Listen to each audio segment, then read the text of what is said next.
మేషే భరణి సంజాతం శ్రీవత్సకులభూషణం రత్నమార్యగురుపుత్రం రామానుజమహం భజే. మద్రక్షణైకదీక్ష శ్రీవైదేహి రామభద్రయో పదద్వయి ప్రవచనే వాచస్పత్యం ప్రయచ్చతు.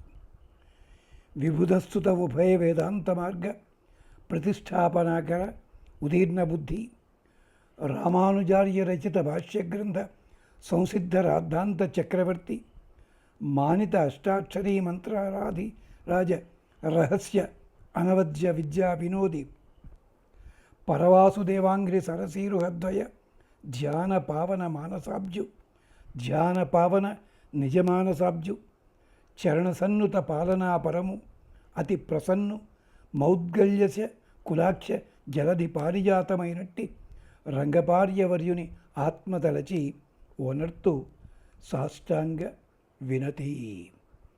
మూర్తిత్రయోపాఖ్యానం నుంచి దంతులూరి బాపయ్య కవి చెప్పిన పద్యాన్ని కాపీరైట్ ఉన్నప్పటికి కూడా దాసుడు సొంతం చేసుకుని ఆచార్యుల వారిని ప్రార్థిస్తూ ముందుగా వారికి శిష్యులు మాకు గురువుగారు అయినటువంటి కందాడై రామానుజాచార్య స్వామి వారి దివ్య స్మృతిని తలుచుకుని ఒక్కసారి శ్రీమద్ రామాయణం అంతర్గత కౌసల్య ఆశంస అన్న భావంలోకి అడుగు పెడుతున్నాం. ఇక్కడ కౌసల్య చెప్పింది కదా, నీ సంకల్పము, నీ బుద్ధి, నీ ఆచరణము ఎక్కడా కూడా దారి తప్పకుండా ఉండుగాక. అదే శివ సంకల్పమస్తు అన్న సూక్తంలో ఇంకో సూక్తంలో కూడా ఇదే భావం చెప్పారు. ఏమిటది? సుశారది అశ్వినావివ యత్ మనుష్యాత్ నేనీయత అభీషుభి వాజినహైవ హృత్ ప్రతిష్ఠితం యత్ అజిరం జవిష్టం తన్మే మనః శివ సంకల్పమస్తు. ఈ ఒక్క మంత్రానికి అనుబంధంగా యజుర్వేదంలో వేరే చోట, అధర్వణ వేదంలో దాదాపు 22 మంత్రాలు ఉన్నాయి. టైం పట్టేస్తుంది, ఒకటే చెప్పుకుంటాం ఇక్కడ. ఏమిటది? మనస్సుందే చాలా వేగవంతము గలది. మనసు చాలా వేగంగా ఉంటుంది. అందుకనే మనోజవం అంటాం కదా, మనస్సు కంటే వేగం. అలాంటిది ఇక్కడే ఉంటే ఎక్కడికో వెళ్ళిపోతుంది. అది కాస్త ఎవడు ఆపలేడు. అంతే కదా. సూక్ష్మము, సున్నితము, తీక్ష్ణము. స్వామి వామనావతారంలో 3 అడుగులు అడిగాడే, దానికి కథ ఏమిటో తెలిసినా తెలియని వాళ్ళంతా విష్ణు మోసం చేశాడు ఇలా అంటారు. మోసం కోసం కాదు, దీనికి ఇక్కడ మనస్సుకి సంబంధించి ఒకటి ఉంది. ఒకప్పుడు రాక్షసుల మనస్సు ఎంతవరకు వెడితే అంతవరకు వాళ్ళదే సామ్రాజ్యము, అధికారము. దేవతలకి మాత్రము చూపు ఎంతవరకు వెడుతుందో అంతవరకే రాజ్యం ఉండేది. అప్పుడు ఇంద్రుడు వెళ్ళి అడిగాడు, బాబు మాకు వాటా ఇవ్వండి రా బాబని. అంటే ఇది మిమాయ చెప్పారు వాళ్ళు యజుర్వేదంలో. కాదు, ఇది ఇంత కావాలని కొలుచుకుని రా ఇచ్చేస్తా ఉన్నాడు. అంటే ఇంద్రుడు తెలివి ఉపయోగించాడు. ఇంద్ర శలాకీ భూత్వ త్రిభి పరిక్రామత్. ఇంద్రుడు గజంబద్ద కింద మారాట. శలాక అంటే ఇనపకడ్డి, కడ్డీ కింద మారాడు. 3 సార్లు తిరిగాట. అంటే ఏమైపోయింది? 3 లోకాలు కొలుచుకొచ్చాడు. పాదం అంటే అర్థం అది. అంటే ఇప్పుడు రాజ్యం అంతా ఎవరిదండి? దేవతలదే కదా. వామనుడిగా వచ్చి 3 అడుగులు ఎందుకు అడిగాడు అంటే ఎవరి వాటా వాళ్ళకి ఇవ్వడం కోసం వచ్చాడు ఆయన. అందుకని సరే, మళ్ళీ దానికోసం పెద్ద కథ వామనావతారంలో చెప్పుకోవాలి. అలాంటిది మనస్సు అలా ఉంటుందన్నమాట. అంతటి మనస్సు కనుక.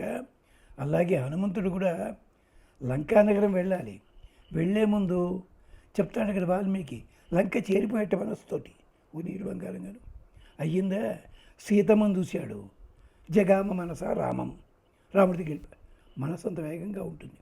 అందుకని సుశారది అశ్వినావివ యత్ మనుష్యాత్ నేనీయత అభీషుభి వాజినహైవ హృత్ ప్రతిష్ఠితం యత్ అజిరం జవిష్టం తన్మే మనః.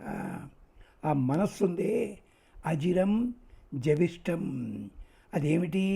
అన్ని లోపల ఉంటుంది. సున్నితం, అది నాశనం కాదు. జవిష్టం మంచి వేగము కలిగింది, అంతేకాదు సూటి అయినది, తీక్ష్ణమైనది అందరిలో ఉంటుంది. అందరినీ శాసిస్తున్నది. మనిషి లేకుండా ఎవ్వళ్ళు చేయరు కదా. మన ఏవ మనుష్యాణం అంటే అర్థం అదే. మనస్సు అలా చేస్తుందన్నమాట. అందుకని అజిరం జవిష్టం తన్మే మనః శివ సంకల్పమస్తు. ఎలా ఉంటుంది దానికి ఉదాహరణ చెప్తున్నాడు. నేర్పరి అయిన సారథి సుసారథి అశ్వినావివ తన గుర్రాలన్నిటినీ కూడా యత్ మనుష్యాత్ నేనీయత మానవులు నడిపించింది అది. ఎలాగా అభీషుభి వాజిన ఇవ కళ్ళెములతో గుర్రములని కట్టడమే కాదు, లాగడమే కాదు, బంధించడమే కాదు, నడిపిస్తాయి. వేదంలో మంత్రం ఉంది, అభీషూనాం మహిమానం పనాయత మన పశ్చాత్ అనుయచ్చంతి రత్నయ. చెప్పేంత దగ్గర చాలా ఉన్నాయి, దాంట్లో ఉదాహరణ ఇది. జతరథే తిష్టన్నయతి సుషారథి మనః యత్ర యత్ర కామయతే సుషారథి అభీషూనాం మహిమానం పనాయత. ఆ కళ్ళాలకి నమస్కరించడయ్యా అన్నారు. అందుకని హృదయంలో ఉన్నటువంటి మనస్సుని ఎలాగైతే మహానుభావుడు గుర్రాలని కాపలా కాసేవాడు, రక్షేవాడు నిలబడతాడో, అందుకనే నకులుడు గుర్రాలు కాపలా కాశాడు భారతంలో. నకులుడు అంటే ఏమిటి? నా కులము కాదన్నవాడు, కులం వద్దన్నవాడు. కులం అంటే కోరిక అని అర్థం. కోరికలు గుర్రాలు కదా, అందుకని నకులుడు. ధర్మరాజు నకులుడు కావాలన్నాడు అంటే నేను నిష్కామ కర్మ చెయ్యాలి అని కోరుకోవడంలో అంతరార్థం అది. అది మళ్ళీ గొడవ. మీకు ఓపిక ఉంటే మా భాగంలోనే టీకేవి ఆర్పి అని ఉంటుంది, రాఘవ పాండవి అని. దాంట్లో 5 కోసం వేదవంతాలతో విరాటపురం ఒక్కటే చెప్పడం జరిగింది. ఉంటుంది, దానిలో చూసుకోండి కాస్త సరదాగా. అది అంచేత అలాగ తన ఇచ్ఛానుసారము వేగవంతములు తేజోవంతములైన గుర్రాలని నడిపించినట్టుగా, కావలసిన లక్ష్యం వైపు నడిపించినట్టుగా నడుస్తుందే మనస్సు. అలాంటి మనస్సు నాకు స్వాధీనం కావాలి. అలా అట్టే పెట్టుకుని ఆయన నీ మనస్సును నిలుపుకో. బంగారు లేడు అడిగింది సీతాదేవి. అడిగితే బంగారు లేడు లేదని తెలుసును రాముడికి, కానీ సీత కోరిక నెరవేర్చాలి. అడక్కడికి అడిగింది కదా, అందుకని బయలుదేరాడు. అది అంతే తప్ప పెద్దది ఎక్కడా కూడా లేని దానికోసం తాను పరిగెత్తలేదు. కౌసల్య రామచంద్రస్వామిని హెచ్చరించడం వెనకాల అంతరార్థం ఇది. అంతేకాదు ఆవిడ మనస్సు ధర్మం ఇదంతా చెప్పింది. ఇప్పుడు ఇంకో శ్లోకంలో వేరే మాట చెప్పింది. ఏమిటది? ఏభ్య ప్రణమసే పుత్ర చైత్రేషు ఆయతనేషు చ తేజత్వాం అభిరక్షంతు వనే సహ మహర్షిభి. నాయన, నువ్వు వెళుతుండగా అడవి లోపల అక్కడ చైత్యములు ఉండొచ్చును, చైత్య ప్రసాదములు, ఆయతనములు, దేవాయతనములు ఉండొచ్చును. అలాంటివి ఉంటాయి కదా, అక్కడికి వెళితే తప్పనిసరిగా నమస్కరించి వెళ్ళు. అక్కడ ఉండే దేవతలు, ఆ ప్రసాదములు అవన్నీ కూడా నిన్ను రక్షించుగాక. ధర్మరాజు విరాట నగరం వెడుతూ శ్మశానంలో జమ్మిచెట్టుకి దండం పెట్టాడు. అక్కడే ఉండి దేవిని స్తోత్రం చేసుకున్నాడు. అలాగే అర్జునుడు కూడా తీర్థయాత్రలకు వెడుతూ అడవుల్లో తిరుగుతూ ఆయా క్షేత్రాలు చూస్తూ వెళ్ళాడు. ఇది నియమం. ఏభ్య ప్రణవసే పుత్ర, ఎవరినైతే నమస్కారం చేస్తా వెళ్ళి ఆయతనేషు చ తేజత్వం అభిరక్షంతు వనే సహ మహర్షిభి, మహర్షులతో కూడా ఉండేవి అవి రక్షించుగాక. దీనికి సగం సగం రామాయణం చదివిన వాళ్ళు తమాషాగా చెప్తుంటారు. అంటే వనవాస సమయం లోపల చత్వరములు, ఆలయాలు ఇలాంటివి ఉంటాయి. నమస్కరించబడే దేవతలు, ఋషులు నిన్ను వనవాస కాలంలో రక్షించుగాక. వనవాసానికి వెళుతున్నప్పుడు గుళ్ళు గోపురాలు ఎందుకు ఉంటాయండి? అక్కడ నగర ప్రవేశం చేయకూడదు కదా. మరి రాముడు అన్నాడు కదా, అందుకనే గుడి ప్రాంతానికి గుడిలోకి వెళ్ళలేదు. గంగ ఒడ్డున నిలబడ్డాడు పెద్ద మనిషి. ఎక్కడా కూడా భరద్వాజ ఆశ్రమంలోకి వెళ్ళాడు అంతే తప్ప ఎక్కడ నగరాల్లోకి అడుగు పెట్టలే. కిష్కింద సుగ్రీని రాజుని చేశాడు, వెళ్ళాడా? తాను లక్ష్మణుడు తాను పంపించాడు. ఇంత నియమాలు ఉన్నాయి ఇక్కడ. తమాషా చూడండి. మరి చెత్తవరాలు అంటే 4 రోడ్ల కలయిక, జంక్షన్స్ అనమాట. అలాగే ఆలయాలు. మరి ఎక్కడండి వీటిలో ఎందుకుంటారు వీళ్ళెవాళ్ళు? దేవతలు ఋషులు నిన్ను వనవాస కాలంలో చూడాలి, రక్షించుగాక. అంటే జనసమర్థం ఉన్న ప్రాంతాల్లోనే దేవాలయాలు ఉంటాయి, వేరే చోటు ఉండవు. ఒకప్పుడు మా సుబ్రహ్మణ్య గారు ఉన్నారు, జ్యోతిష్కులు. ఆయనతో పని ఉండేట్లో జ్యోతిషం కోసం కాదు, ఏదో శాస్త్రం కోసం డౌట్ వచ్చి. అదే సమయంలో ఎవళ్ళో వచ్చి ముహూర్తం కొట్టుకోవడానికి వచ్చారు. అయ్యా మేము ఒక దేవాలయం కడుతున్నామండి, ముహూర్తం చూడాలి. మిగిలిన వాళ్ళు అయితే ఏం చేస్తారు? డబ్బులు ఇచ్చేసి చెప్తారు. ఆయన మొట్టమొదటి అడిగిన ప్రశ్న, అయ్యా మీరు కట్టేది దేవాలయమా ప్రార్థనా మందిరమా అన్నారు. అదేమిటండి అంటే దేవాలయం ఉంటున్నారు కదా, మరి ముందు ధ్వజస్తంభం కావాలి.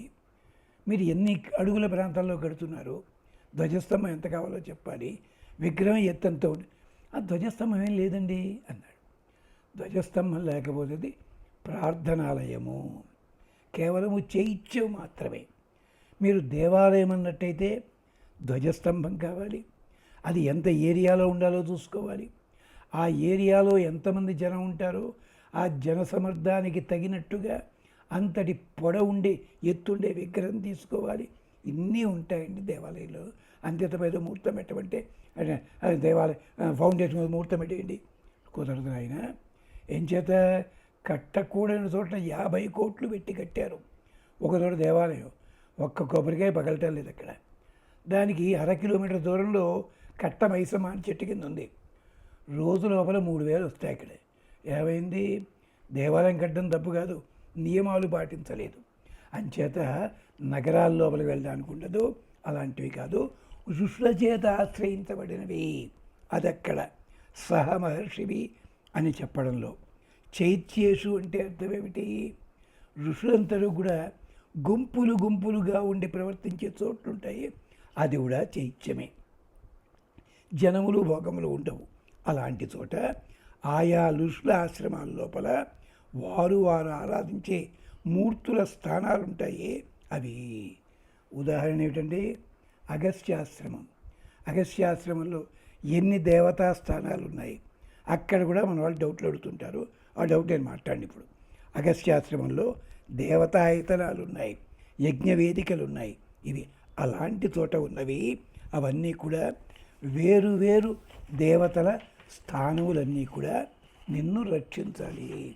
ఇలాగా ఆ దేవతలే కాదు, ఆ దేవతలను ఆరాధించే మహర్షులు కూడా శక్తివంతులై నిన్ను ఆరాధించుగాక. ఒక్కసారి సుతీక్ష్ణ మహర్షి, శరభంగుడు, శబరి, అగస్త్యుడు, అత్రి మహాముని ఇలాంటి వీళ్ళందరినీ చూడండి ఒకసారి. ఎన్ని చోట ఆశీర్వదించారు స్వామిని, అది విశేషం. అందుకని చెప్పి ఆఖరికి మహర్షులు కూడా పేర్లు తెలియదు. రాముణ్ణి చూడగానే ప్రత్యకృష్ణన్ గృహవ్రత మంగళాన్ని ప్రయించాన, మంగళాశాసనం చేశారు. ఉందక్కడ. అంటే ఇక్కడ శృతి సమన్వయం ఏమిటో తెలిసిన ఋగ్వేదంలో ఉంది. ఏంద్ర సనాసిం రయిం సజిత్వానం సదాసహం వర్షిష్టం ఊతయే భర. ఊతయే రయిం ఆభర సనాసిం. ఓ ఇంద్ర రావయ్య, మమ్మల్ని రక్షించడానికి సంభజనీయమైన ధనాన్ని మాకు ఇయ్యి. ఎలాంటిది? రయిం ఆభర, సంపద ఇవ్వాలి. ఏమిటది? ఊతయే, రక్షణకు అనుకూలమైనది. వీరత్వం అనే ధనం ఉందే, అది రక్షణ కోసం, నా కోసం, నా వాళ్ళ కోసం ఇయ్యి. డబ్బొక్కటి సరిపోదండి, ఆ డబ్బు నేను రక్షించేది అవుతుందా? అలాంటిది కావాలి. అలాంటిది నాకు తెచ్చిపెట్టు. సంభజనీయమైన వీరత్వం అనే ధనాన్ని, నా వాళ్ళ కోసం, నన్ను రక్షించేది, నా వాళ్ళని రక్షించేది, నా శత్రువులు దూరంగా చేసేది అయిన వీరత్వాన్ని నాకు ఇవ్వాలి. అది సజిత్వానం సదాసహం వర్షిష్టం. సమాన శక్తియుక్తులు కలిగిన శత్రువులని జయించాలి నేను. అంటే నువ్వు నాకు ఇచ్చే సంపద ఏదుందో అది సంపద అంటావో, వీరత్వం అంటావో, మరొకటి అంటావో, ఇది అలాంటి శత్రువుల్ని అవలీలగా జయించాలి. రాముడు అదే చేశాడు పాపం. రాముడు ఉన్నది ఒక్కడే, అన్ని వేల మంది వచ్చారు. ఏం జరిగిందండి? అదనమాట. అంటే నాకు వాళ్ళని జయించగలిగే సేవకులు కావాలి. రావణాసుడి కోసం వానర సైన్యం వచ్చింది. అలాగా నేనే కాదు, నా పరివారం కూడా శత్రువుల్ని పరిభవించగలిగే వాళ్ళ ఉండాలి. వరిశిష్టం విశిష్టమైన బలం ఇయ్యి. అందుకనే చూడండి, వానరులు దగ్గరయ్యారు, విభీషణుడు దగ్గరయ్యాడు, విభీషణుని మంత్రులు దగ్గరయ్యారు, రావణాసుడి దగ్గర నుంచి వచ్చిన సుఖ సారణులు కూడా రాముణ్ణే పొగిడారు, శూర్పణఖ కూడా రాముణ్ణి పొగిడింది. ఇలా ఉంటుంది ఎక్కడైనా. ఆఖరికి ఇంద్రుడే కొడుకుని రక్షించుకోవడం చేత కానివాడు రాముడి కోసం రథాన్ని పంపించాడు. ఇలాగా మాకు ఇవ్వయ్యా అంటూ ఇదే ప్రార్థన ఆదిత్య ఉపాసనకు కూడా దారి తీసేలాంటిది వచ్చింది. ఇంద్ర తోతాస ఆవయం వజ్రం ఘనాదీమహి జయేమ సంయుధి స్మృత. ఇది ఇంద్రుడి పేరు చెప్పినా కానీ పరమాత్మ పరంగా, సూర్యపరంగా, అగ్నిపరంగా, వాయుపరంగా చెప్తుంది వేదం. ఇంద్ర త్వా ఊతాస, నీ రక్షణ చేత నీ బలం. ఊత అంటే బలము. ఊత పదం అంటాం. మన వాక్యాలు దొరక్కపోతే తరువాతి వాక్యానికి బలం రావాలంటే ఊతగా ఓ వాక్యం అంటూ ఉంటాం మనం. వేదిక మీద 15 మంది ఉన్నారు. వాళ్ళ పేర్లు వీడి నోడి తెలీదు. ఎవడో సుబ్బారావు గారి పేరు. సుబ్బారావు గారు ఇలా మాట్లాడారు, ఇకపోతే అంటాడు వాడు. ఇక్కడ ఈ లోపల పక్కవాడి పేరు అందిస్తాడు. మళ్ళీ శ్రీనివాసమూర్తి గారు ఇకపోతే, ఎన్నాళ్ళు పోవాలి వీళ్ళు, ఇకపోతే అనేది అలవాటు, మేనరిజం అయిపోయింది. ఇది ఊత పదం. ఇలాగనమాట. అదే ఆంగ్ల పరిభాషలో కూడా వీళ్ళు ఇలాగే సాఫ్ట్వేర్ వాళ్ళు. You see okay why because well happy. ఇది ఊత పదాలు అంటారు. అలాగా ఊతాస, నీ రక్షణ అనుగ్రహం పొంది ఘనం వజ్రం భయం ఆదధీమహి, శత్రు సంహార యోగ్యమైన గొప్పదైన వజ్రాయుధం నీ దగ్గర ఎలా ఉందో అలాంటి బలాన్ని మేము పొందాలి, ఆయుధాలు పొందాలి. అందుకనే అగస్త్యాశ్రమంలో రాముడికి ఆయుధాలు వచ్చాయి కదా. ఇలాగే అటు ఆదిత్య హృదయం తాలూకు అదే వచ్చింది, ఆయుధాలు వచ్చాయి. ఇలాగా యుధి స్పృధ జయేమ, యుద్ధం లోపల పేరు తగినటువంటి, పేరు పొందినటువంటి యోధుల్ని కూడా మేము జయించి తీరాలి. ఇది ఆదిత్య ఉపాసన వల్ల వచ్చింది, ఆశ్రమాల్లో ఉండే దేవతల్ని ఆరాధించడం వల్ల వచ్చింది, మహర్షులను ఆరాధించడం వల్ల వచ్చింది. అంటే కౌసల్యాదేవి బిడ్డని పంపిస్తూ చెప్పిన ఒక మామూలు మాటలా కనిపించే దాని వెనకాల ఎంతటి ఆర్తి, ఆర్ద్రత, ప్రేమ, అభిమానం ఉందో ఆలోచించుకోండి. అదనమాట. ఎప్పుడూ కూడా తల్లి ప్రేమ అలాగే ఉంటుంది. అలాగే ఇంకొక వాక్యం కూడా ఉంది. వయం సూరేభి అస్త్రుభి ఇంద్రత్వయాయుజ వయం సా సఖ్యామ పృతన్యత. ఎంతటి శౌర్యవంతులైనా కానీ ఉన్నప్పుడు అలాంటి వీరులందరూ కూడా బాణాలు, ఆయుధాలు విసరగలిగిన వాళ్ళు ఉండాలి. పోనీ వానరులు వాళ్ళు నఖాయుధ, దంతాయుధ. హనుమంతుడి చేతిలో గద పెడుతుంటారు దేవాలయాల్లో, గద ఉండదండి. తోకకి గంట కడుతుంటారు పాపం. ఇవన్నీ ఎక్కడి నుంచో వచ్చాయి. హనుమంతుడికి వాహనం లేదు, ఉష్ట్రవాహనం. అది దేనికి? వేరే కారణం చేత. హనుమంతుడికి పెళ్లి కాలేదు, సువర్చల సమేత, దానికి కూడా కారణం వేరే. అవన్నీ వేరే కథలు. వాళ్ళు నఖాయుధ, దంష్ట్రాయుధ అంతే వాళ్ళు. అంచేత ఇంద్ర త్వయాయుజ, నీతో కలిసి ఉన్న కారణం చేత రాముడు కూడా ఇంద్రుడి కోరిక మన్నించడం కోసమే కదా వచ్చింది.